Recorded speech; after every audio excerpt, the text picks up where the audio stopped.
Hey everyone, ready for a deep dive? I'm ready. This one's going to, it might tug at the heartstrings a little. Okay. We're going to look at a story. Really, it's about the power of community. You know those stories that remind you there are still good people out there? Yeah. This is one of those. Right. And we're exploring this idea of community through just one source, Yeah. really. It's Yeah. a text file.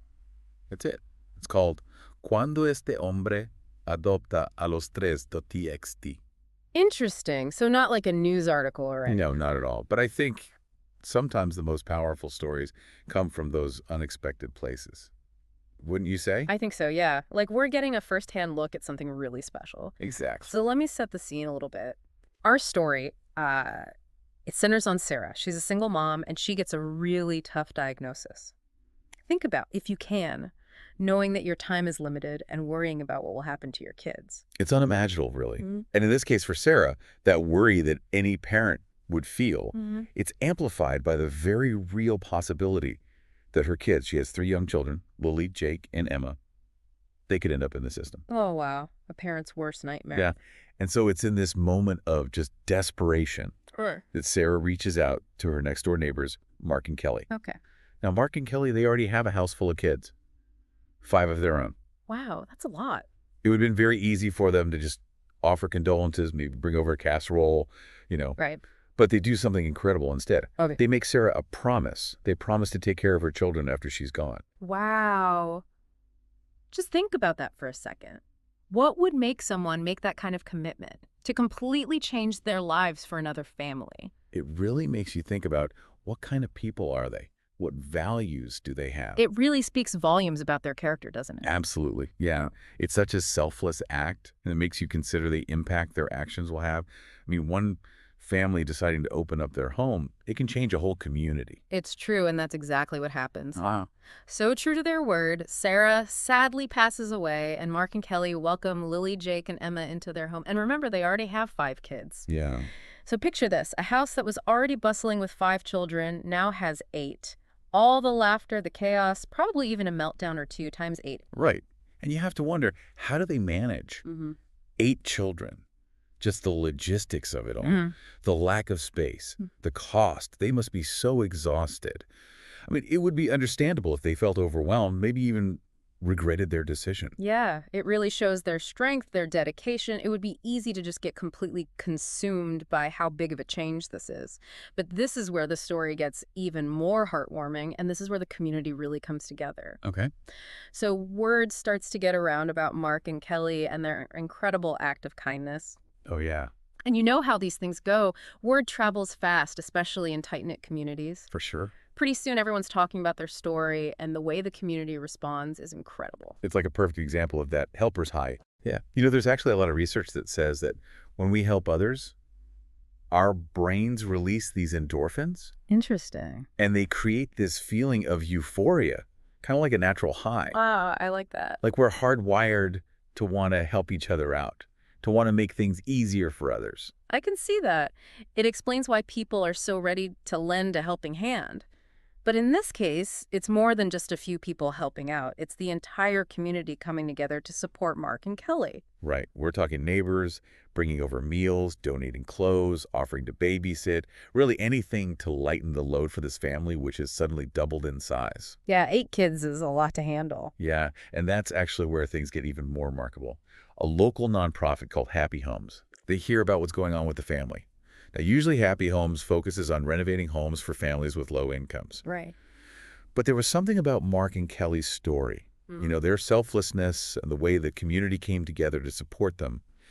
It really resonated with the people at Happy Homes. I bet. It really shows that even when things are tough, love and kindness can win out. So what did they do? I can tell this is good. Okay, so get this. Happy Homes puts the whole family up in a hotel for a whole week. Talk about a well-deserved vacation rift. Wow, that's amazing. That's just the start. While the family's away, Happy Homes gets a whole team of volunteers together, and they go into the house. And I'm not talking about a new coat of paint here. I'm talking a full renovation. Wow, a total makeover. That's amazing. Okay, so tell me everything. What did they do? Did they tear down walls, add new rooms? I need all the details. You did it all. Brand new roof, fresh paint inside and out, new landscaping. They made the living spaces bigger so everyone could fit comfortably. They even added a playroom for the kids, a home office for Mark, and get this, they got them a minivan. Are you serious? A minivan. That's thinking ahead. They're not just thinking about what the family needs now, but what they'll need in the future. This is more than generous. It's like they wanted to give this family a chance to start fresh, a chance to really build a good life for themselves. Yeah, exactly. And it's the small details that really get to me. They weren't just trying to make the house livable. They were trying to create a home, a place where each member of the family felt special, cared for, and loved. Just imagine the kids walking into their very own rooms filled with new toys and books. It's incredible. Oh, man. Even just picturing it is making me emotional. Can you imagine the range of emotions?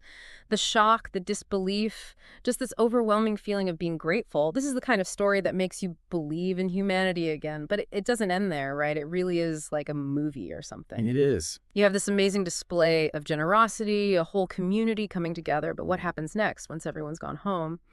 How does a family deal with such a huge change? It's an interesting question, and the answer is not so simple. You see in a new home, new stuff.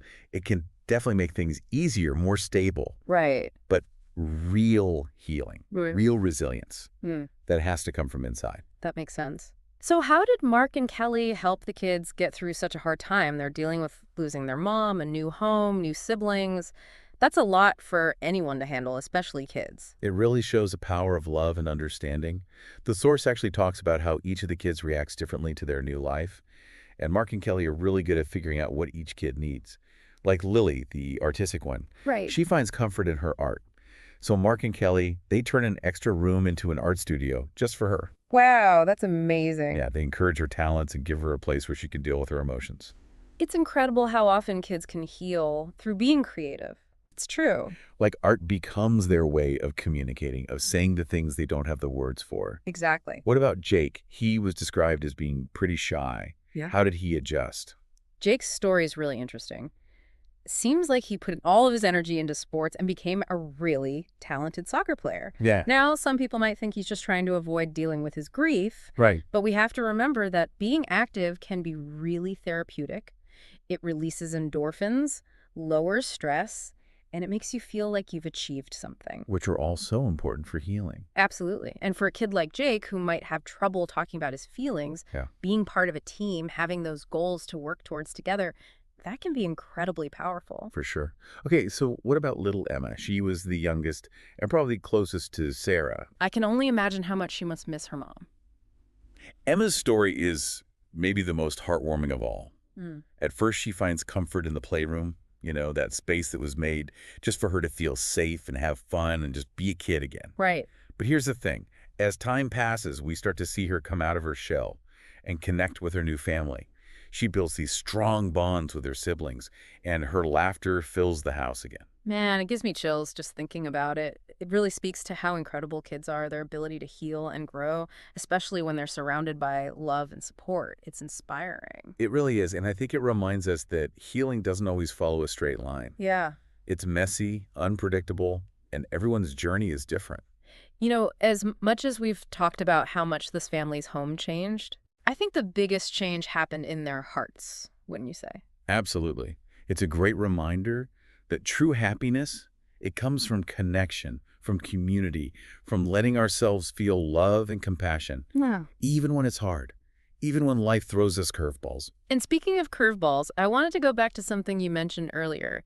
You said there was no mention of what happened to the Fredericks' old house. Yeah, Did they sell it? Was it torn down? It seems like a small detail, but it really stuck with me. it's the mystery, isn't it? It makes you want to know more. It does. It's like an unanswered question. It makes us imagine all the stories those walls hold. Laughter, tears, all those little everyday moments that make a family. It really makes you think about the houses in your own neighborhood. Yeah. All the lives being lived behind closed doors, all the history hidden in those houses. And maybe that's the most important thing we can take away from all of this. It's a reminder to look deeper, to see how our lives are all connected, and to appreciate how important community is to our own personal journeys and to all of us as a whole. Well said. And that's wrapped on another deep dive. Until next time.